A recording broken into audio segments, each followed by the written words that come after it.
The birth of the Third Reich, a dramatic weekend in Berlin. In late January 1933, Berlin felt like it was on the verge of an upheaval.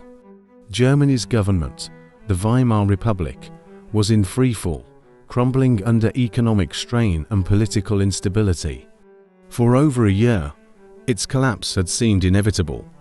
General Kurt von Schleicher, who had been appointed as Chancellor just 2 months before, had little faith in the Republic and even less in democracy. Like his predecessor Franz von Papen, Schleicher ruled not with Parliament's consent, but by emergency presidential decree, a sign of how fragile the Republic had become. After only 57 days in office, Schleicher had run out of options and was dismissed on January 28 by Germany's elderly president, Field Marshal Paul von Hindenburg. In the chaos left by Schleicher's departure, Adolf Hitler, leader of the National Socialist Nazi Party, demanded to be appointed Chancellor. Hitler's goal was not just to lead the government. He was bent on dismantling it entirely, destroying democracy from within. Berlin buzzed with wild rumors that fateful winter weekend. Some claimed Schleicher, in a desperate attempt to regain control, was conspiring with Army Commander Kurt von Hammerstein to overthrow the government and install a military dictatorship. Others whispered of an imminent Nazi coup, with stormtroopers plotting to seize key government buildings in Berlin. On Sunday, January 29th, more than 100,000 workers gathered in the Lustgarten in central Berlin, protesting the possibility of Hitler becoming Chancellor. Workers' leaders even tried reaching out to General Hammerstein, proposing an alliance between the military and labor unions to resist Hitler if he came to power. They knew from experience that a general strike had once saved the Republic during the 1920 Kapp Putsch, but this time their pleas went unanswered. That night, Hitler waited anxiously in his room at the Kaiserhof Hotel, just down the street from the Chancellery. Despite his visible agitation, he was confident this was his moment. For weeks, he had been negotiating with Papen and other leaders of the conservative right, who were willing to support him in exchange for his commitment to suppressing the democratic Weimar government. Hitler, for his part, had agreed to form a coalition with conservatives, a coalition that, on paper, seemed balanced, as most of the new government members were not Nazis. But the underlying motive of this alliance was clear. They would work together to dismantle the Republic. One person still stood in Hitler's way: President Hindenburg. The 86-year-old field marshal had resisted pressure to make Hitler Chancellor, dismissing him as a mere Austrian corporal, unworthy of the position.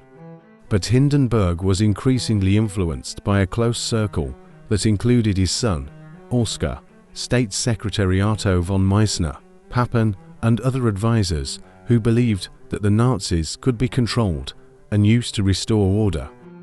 On Sunday afternoon, January 29th, as Hitler nervously sipped coffee with his close allies, including Joseph Goebbels, Hermann Goering, Hitler's right-hand man, burst into the room with exciting news.